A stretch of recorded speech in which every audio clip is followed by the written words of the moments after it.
On my daughter's birthday, all she wanted was for her father to join her at the amusement park. But Patrick Carlson had already reserved every park in the city to please Laura Kramer. His assistant ripped up our tickets and snapped impatiently, "Madam, you should understand your place. Mr. Carlson is extremely busy right now." Across the fence, Patrick was busy kissing Laura Kramer. Our 6-year-old daughter crawled through the fence, calling for her father, but he shoved her away. "You know Laura miscarried because of you, and now she's in a fragile state. Yet you bring this child here to provoke her. You are truly heartless." He locked my sobbing daughter on a ride, pushed the button, and coldly told me, "You cried and threw a tantrum at home, insisting on coming here. Now you're playing. Why are you still crying? No one is to stop her without my order. She will have fun. Let's see if she dares act up with you again." With that, he dismissed all the amusement park staff and left with Laura. When I finally broke the control room glass and rescued my daughter, the blood from the bungee jump machine had already stained the park. I cradled her lifeless body and knelt before the elder of the Carlson family, who had rushed over after hearing the news. "Patrick killed my daughter. I want him to pay for his blood with blood." "There's still hope," the family doctor said urgently after checking her pulse. "We can get her to the hospital now." But when we arrived, the assistant stopped us again. I fell to my knees, desperately pleading. "Patrick is tormenting me, but please, let me find a doctor for my daughter." The elder, furious, raised his crutch and struck the assistant's leg. "If you delay my granddaughter's treatment, you'll die with me." The assistant, seeing the blood in my arms, panicked. But Mr. Carlson took all the doctors in Los Angeles to stay with Laura. "No one is available." "Damn it," the elder shouted. He quickly called other hospitals, only to learn that Patrick, fearing Laura might commit suicide from stress, had secured every doctor in town to care for her round the clock. My daughter, growing colder in my arms, caused my hands to shake uncontrollably. At that moment, someone rushed through the door. "Mr. Carlson sent me," they said. I hurried over, only to find a takeaway delivery boy, not a doctor, standing there. "Mr. Carlson sent you a Band-Aid," he said. "He also wanted me to tell you, bleeding doesn't kill. Don't disturb me for something so small." "Monster," the elder shouted, knocking over the Band-Aid bag as he collapsed, clutching his chest. "That woman, Laura, ran off with $300 million in company funds, bankrupting everything. Now, she's back causing chaos, manipulating Patrick into killing his own child. I won't let her get away with it." He dialed Patrick, but no one answered. Instead, my phone rang. I answered to hear Patrick's controlled anger. "Lucia, I know you're unhappy. Laura miscarried because of you. What's wrong with me being with Laura? Must you throw a tantrum in front of Grandpa? And your daughter, she's spoiled. She bleeds a little and acts like she's dying. I'm not a doctor. Why are you bothering me? You wanted the amusement park, Laura, and I gave it to you. You said the child was bleeding, so I sent a Band-Aid. If you try to disturb Laura and me again today, I won't let you off easily." Patrick's voice echoed through the phone, but all I could focus on was the silence around me. I kept calling my daughter's name, gently stroking her cold, stiff hand. "Patrick, you can believe whatever you want, but I swear, I never plotted against Laura." Life drained out of me as I whispered, "You killed my child. I want a divorce." There was a long pause, and then Patrick's cold laugh broke through the silence. "Trying to play dead and manipulate me again? Lucia, you're overacting." He hung up. I stumbled toward Mr. Carlson, my daughter still in my arms, feeling utterly lost. When he saw the situation, he immediately understood there was no saving it. Tears streamed down his face. "I'm sorry. I shouldn't have relied on your kindness to force you to marry Patrick and save the Carlson family business. But Lucia Knight, for the sake of our past, please give Patrick another chance. Before Laura came back, your family was so happy. Patrick loved you. He was just confused by that woman again." His words stirred painful memories, and I gave a bitter smile. 10 years ago, Laura had abandoned a seriously injured Patrick and fled with 300 million yuan of the company's funds. The Carlson company went bankrupt, and the family couldn't even afford Patrick's hospital bills. Mr. Carlson, desperate, found me. I was the vice president of my boss's company by then. Kneeling in front of me, he begged me to marry Patrick and help rebuild the Carlson Group. I have always been grateful to Mr. Carlson for rescuing me from my abusive father and sponsoring my education. To repay him, I agreed. It took 3 years to revive the company.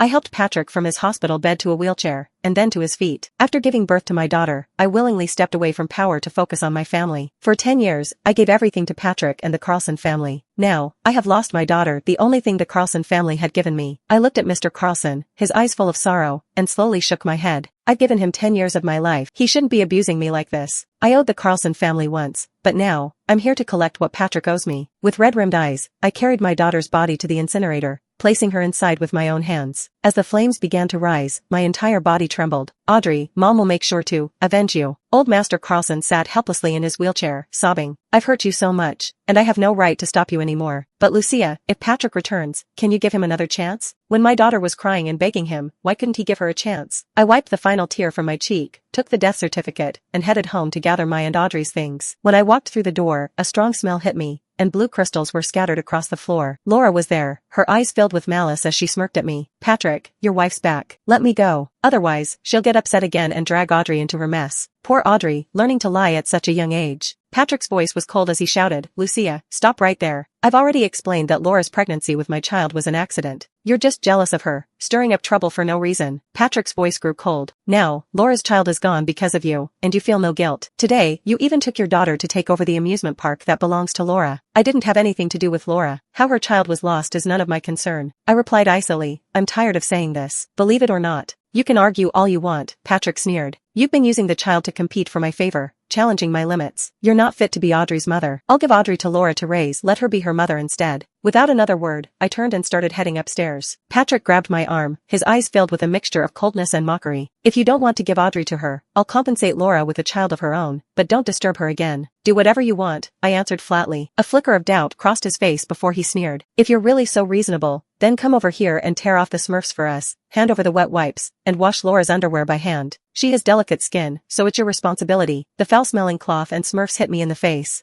A sharp edge from the tin foil scraped my cheek, drawing blood. The disgust was overwhelming, but I refused to engage any longer. I tossed the underwear aside, tore off the Smurfs, and threw them at him. Can you let me go now? Patrick studied me, seemingly confused. Laura, still draped over him, squirmed and hummed at the sight. I ignored the two of them as they made their sounds behind me and walked upstairs. In the quiet of my room, I began folding my daughter's clothes, taking out the album I had made for her. As I flipped through the pages, tears welled up, blurring my vision. Her bright, innocent smile in the photos made it feel like she was still with me. Just yesterday, she had been beside me, cheerfully saying, Mom, don't be sad. Dad's too busy with work to spend time with us. Dad's work is too hard. Audrey doesn't want Dad to spend my birthday with me. I just wish he could rest for a day. I sobbed as I held onto the clothes that still smelled of her. My daughter had been so understanding, so considerate of her father, and yet that man had sent her to her death on her birthday. I gathered my things, contacted a lawyer, and made plans to leave. As I descended the stairs, I found Patrick and Laura in the kitchen, disheveled and unbothered. The flush on Laura's face hadn't even faded. Miss Lucia, Patrick is just trying to make up for the harm you've caused. Please don't blame him, and don't teach the children to do such bad things. What if they grow up to be like you? She went on, her tone dripping with insincerity. I heard today is Audrey's birthday. I'm so sorry, but today is also the 5,200th anniversary of my first meeting with Patrick. He promised to celebrate every anniversary with me, so he left you and Audrey. Her apology was a thin veil for her boasting. She added, I made a mango-flavored cake to apologize. I hope you'll accept it. I had no interest in her false sympathy. All I wanted was to bury my daughter in peace. Patrick, seeing me leave without a word, assumed I was upset about Laura. He grabbed a handful of my hair and shoved me against the kitchen counter. Lucia, have you lost all your manners? Laura is kind-hearted and doesn't hold anything against you or your daughter. Why are you acting so high and mighty now?